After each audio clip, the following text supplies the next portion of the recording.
आपको भी बोलना पड़ेगा क्योंकि मैं अकेले नहीं करने वाला। प्रेम क्या है?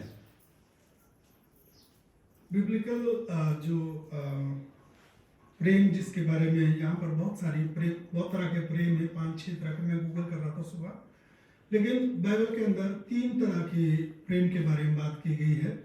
एक प्यार होता है दोस्तों का, ठीक है, 2 दोस्तों के बीच में, 2 लड़कियों, 2 लेडीज का, 2 लड़कों के बीच में भी वो प्यार है, ठीक है, सेम। तो उसमें क्या होता है कि दोनों का बराबर एफर्ट होता है उस दोस्ती में, और दोनों को बराबर ही फायदा होता है। कहते हैं ना कि लड़कों की दोस्ती ऐसे होती है कि कोई लड़का जब फोन करे कि भाई आना है, मेरी लड़ाई हो गई है, और दूसरा कहीं काम को जा रहा होता है, वो क्या करता है, उसको पता होगा कि जाके मार पड़नी है, तो लेकिन वो फिर भी जाएगा, और लेकिन जब वो बुलाएगा वो तब भी जाएगा। तो वो एक दोस्ती है, वो ये प्यार है, इसको कहते हैं फिलिया। ये ग्रीक नाम है उसमें। तो वो दोस्तों का प्यार है। उसके बाद दूसरा होता है रोमांटिक लव, जिसको कहा जाता है इरोस, जो पति पत्नी के बीच में होता है। उसमें वो थोड़ा अलग है, उसमें दोनों की जो चीज़ें हैं वो कॉमन है। जैसे शादी के अंदर पति पत्नी की कॉमन होती है इज्जत, दौलत, सब चीज़ें साझी होती है। एक की बेइज्जती होगी दूसरे की भी होगी, एक की इज्जत होगी तो दूसरे की भी इज्जत होगी, है ना। तो वो दोनों एक दूसरे के अलग, हालांकि अलग अलग घर में रहते हैं, उसके बाद एक जगह आते हैं, एक साथ रहने की कोशिश करते हैं। तो डिफरेंसेस हर आदमी में, हर एक जोड़े में डिफरेंसेस होते हैं, लेकिन फिर भी वो उनको हाइड करके एक कॉमन पर्पस की तरफ बढ़ते जाते हैं। लेकिन जो तीसरा प्रेम है, जिसमें बाइबल जो कहती है, वो है खुदा का प्यार, और उसको कहते हैं अगापे, उसके लिए कहा गया है। तो अगापे का मतलब है कि किसी को, मतलब जैसे एक तरफा प्यार, कि मतलब वो उसको पता हो ना हो, वो सुने ना सुने, वो माने ना माने, बट हम प्यार करेंगे एक तरफ। तो खुदा ने ऐसा प्यार हमसे किया है। अगर वो चाहता था कि हमें, अगर वो चाहता तो ये भी कर सकता था कि हमारा कान पकड़ के सीधे खड़ा करता कि अब से पाप मत करना, लेकिन उसने नहीं किया। उसने ये व्यवस्था में दी, प्रभु का अनुग्रह दी, अपना बेटा उसने मरने के लिए भेजा। फिर भी आज भी किसी का कान पकड़ के प्रभु नहीं कहता। प्रभु कहता है कि अगर किसी को आना है, उसकी बाहें फैलाए वो खड़ा है कि तू मेरे पास आ, मैं तुम्हें शांति दूंगा। लेकिन अगर कोई नहीं आना चाहता है, नो प्रभु, फिर भी प्रभु उसको भी प्यार करता है। तो ये प्यार है। और प्यार, जैसे खुदा के कलाम में अभी हमने पढ़ा, यूहन्ना की अंजील में, पत्री में, यूहन्ना कहता है कि परमेश्वर ही प्यार है। अगर कोई खुदा को जानता है और प्यार ना करे तो वो खुदा को जानता नहीं है। वो क्या कर रहा है, ढोंग कर रहा है कि मैं जानता हूँ, मैं बड़ा हूँ, मैं खुदा को जानता हूँ, प्रभु के सब चीज़ों को मानता हूँ, लेकिन असल में वो धोखा देता है। लोगों को नहीं, लोगों को पता लग जाता है, अपने आप को। ऐसा इंसान किसको धोखा देता है? अपने आप को। अगर मैं ऐसा कर रहा हूँ तो मेरे लिए, कि मैं अपने आप को धोखा दे रहा हूँ। लेकिन खुदा जब प्रेम है तो वो कैसा है, इसमें हम कैटेगरी देखते हैं। एक इसके साथ एक और चीज़ मैं देख रहा था कि व्यवहार भी होते हैं ऐसे 3 तरह के। एक होता है रूहानी, कहते हैं ना कि मुझे मिले ना मिले लेकिन बाकियों को मिलना चाहिए, वो रूहानी व्यवहार है ना, फितरत है इंसान की। कई लोग होते हैं कि जो अपने लिए नहीं सोचते, दूसरों का सोचते हैं, वो रूहानी फितरत है। दूसरी फितरत होती है कि मुझे भी मिले, दूसरों को भी मिले, वो इंसानी है। लेकिन एक और बहुत बड़ी तरह की फितरत है, उसको कहा जाता है शैतानी, कि मुझे मिले, दूसरों को मिले ना मिले। तो ये प्यार और जो ये मैं देख रहा था कि दोनों में थोड़ी सिमिलरिटीज़ हैं, एक जैसी हैं। और इसी के अंदर हम देखते हैं खुदा का जो प्यार है वो अलग है। उसके पास एक ही बेटा था, वो भी उसने दे दिया, उसके पास और कुछ नहीं। बाइबल के अंदर बहुत सारी प्यार की कहानियां हैं। एक हम देखते हैं कि एक इंसान ने अपने जो बाग का ठेका मजदूरों को दिया और उसने फिर उनसे कहा कि पैसे देने के वक्त में जब फसल हो गई, उन्होंने बेच भी दी। उसने एक मजदूर को भेजा, उन्होंने उसको पकड़ा, बहुतों को भेजता रहा वो।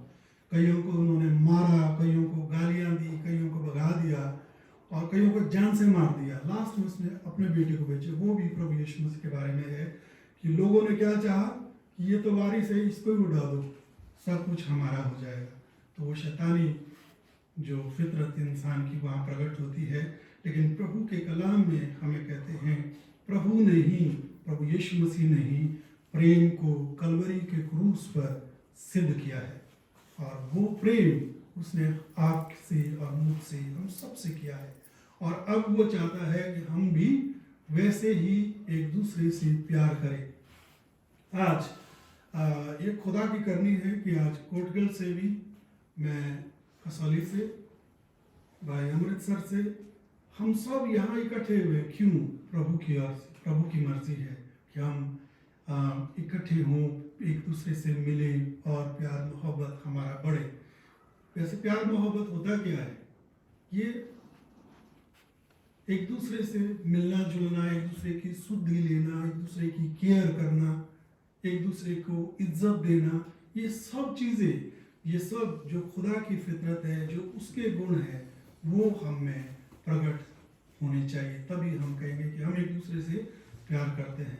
लेकिन बहुत सारे लोग ऐसे भी होते हैं कि बिल्कुल कि मतलब उनको करनी नहीं होती, कभी भी सुलह नहीं करनी होती। और सुलह, माफ़ी प्रेम के बहुत ही ज़रूरी अंग है। प्रभु यीशु मसीह अगर माफ़ ना करता तो उसकी सारी जितनी भी वाणियाँ हैं, वो सब जो उसके वचन है, वो में भी उनका कोई मतलब ना रहता। प्रभु यीशु मसीह गुड फ्राइडे के दिन आप जानते हैं कलवरी क्रूस पर टंगा हुआ है, सिर पर कांटों का ताज है, खून बह रहा है, हाथ छिपे हुए हैं, पैरों में भी किले हैं। और क्या हो रहा है? वो क्या कहता है? लोग उसको मार रहे हैं, ताने दे रहे हैं। प्रभु कहते हैं कि हे पिता, इन्हें माफ कर, क्योंकि जानते ही नहीं करते क्या है। वो फिर भी माफ़ी देता है। तो हमें भी अपने एक दूसरे को माफ़ करना है। मेरे भाई से अगर कोई तकलीफ है तो माफ़ कर देना है। प्रभु ने कहा है कि अगर तू मेरे पास आए, वेदी के पास आए अपनी भेंट चढ़ाने को, तो पहले जाके अपने भाई से क्या कर? सुलह कर, फिर आ, साथ में आ। प्रभु सुलह सलामती मांगता है और वो हमसे आज इस दिन में प्रभु यही चाहता है कि हम एक दूसरे से प्यार करने का मतलब आई लव यू कहे वो नहीं, उसके साथ बलिदान भी जरूरी है। उसके लिए कीमत अदा करनी पड़ती है, जैसे प्रभु ने अपनी जान की कीमत दी है। उसके लिए शर्म भी सहनी पड़ सकती, बेइज्जती हो सकती है, उसके लिए तकलीफ उठाना पड़ता है। प्यार निभाना इजी नहीं। प्रभु ने जब प्यार कलवरी के क्रूस पर निभाया है तो उसने जान दी है, अपना परमेश्वर होने को उसने त्याग दिया है, मर गया। वो जो खुद खुदा है वो मर गया, मौत में मर करके वो अधोलोक में गया। उसको कोई नहीं ले जा सकती थी वहां, कोई उसको वो दुख नहीं पहुंचा सकता था, कोई उसका खून बहा नहीं सकता था, लेकिन उसने सरेंडर किया है। तो हमें भी वही, चाहे मेरा भाई, चाहे मेरी बहन, मेरा पड़ोसी, कोई भी हो, हर चीज में कोई मुझे कहे सह लेना है। प्रभु ने हमें यही सिखाया है। पौलुस प्रेरित बहुत ही खूबसूरत 1 कुरिन्थियों 13 अध्याय में लिखता है, निकाल लीजिए मेरे साथ। बहुत ही खूबसूरत जो वचन प्रभु ने लिखा है वहाँ पर, प्रभु के द्वारा उसने पाया। और 1 कुरिन्थियों 13 अध्याय में उसने कहा, पहला वचन में पढ़ रहा हूँ, देख लीजिए। यदि मैं मनुष्यों और स्वर्गदूतों की बोलियां बोलूं और प्रेम न रखूं तो मैं ठनठनाता हुआ पीतल और झंझनाती हुई झांझ हूं। अगर हम प्यार ना हो हमें, मसीह जिन्हें हम अपने आप को मसीह कहते हैं, क्रिश्चियन कहते हैं, क्रिश्चियन का मतलब होता है लिटिल क्राइस्ट, छोटे मसीह। जैसे मसीह है, उसकी परछाई, उसका रूप है, उसके गुण हमारे अंदर एक्सपेक्टेड है कि हम उनको प्रकट करें। लेकिन अगर हम वैसा नहीं करते हैं तो हम क्या है, कहिए जोर से, मैं ठनठनाता हुआ पीतल और झनझनाती हुई झांझ हूँ। जब भी ऐसा लगे कि मैं माफ नहीं कर सकता, मैं माफी नहीं मांग सकती, मैं किसी को देख नहीं सकता हूँ, मैं किसी को स्वीकार नहीं कर सकता हूँ, ये याद रखना कि प्रभु का कलाम कहता है कि तुम ठनठनाता हुआ पीतल और झनझनाती हुई झांझ हो, जिसको बजाया जा सकता है, बस उसका कोई अपना वजूद नहीं होता है।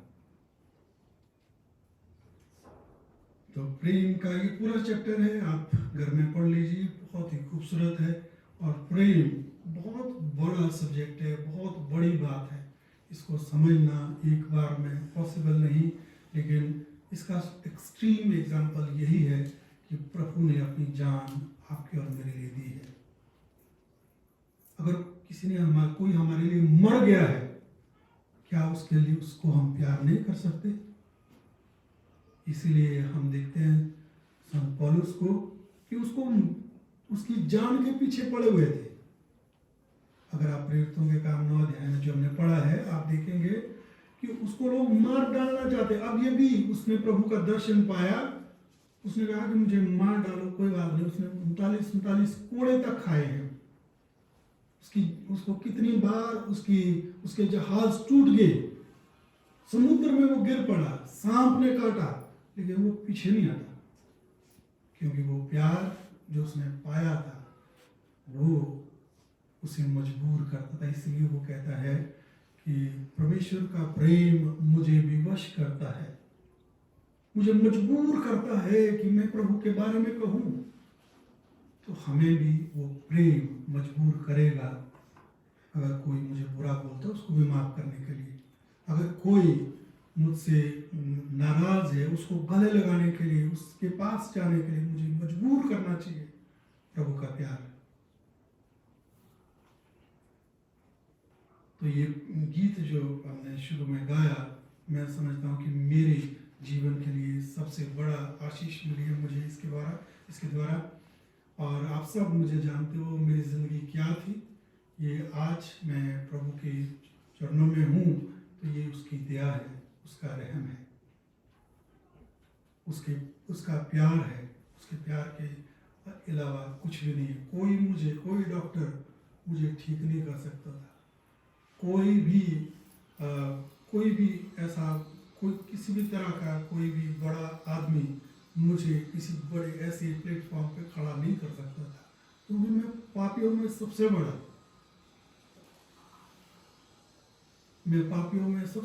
बन गया था। लेकिन प्रभु ने मुझे माफ करके अपना बेटा बनाया है।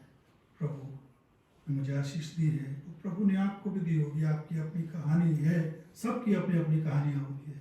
उस प्यार को जो प्रभु ने आपसे किया है, याद कीजिए। वो आपको मजबूर करेगा, वो आपको हमेशा उत्साहित करेगा कि हम हमेशा आगे बढ़ते रहें। परमेश्वर हम सबको इस वचन के द्वारा आशीष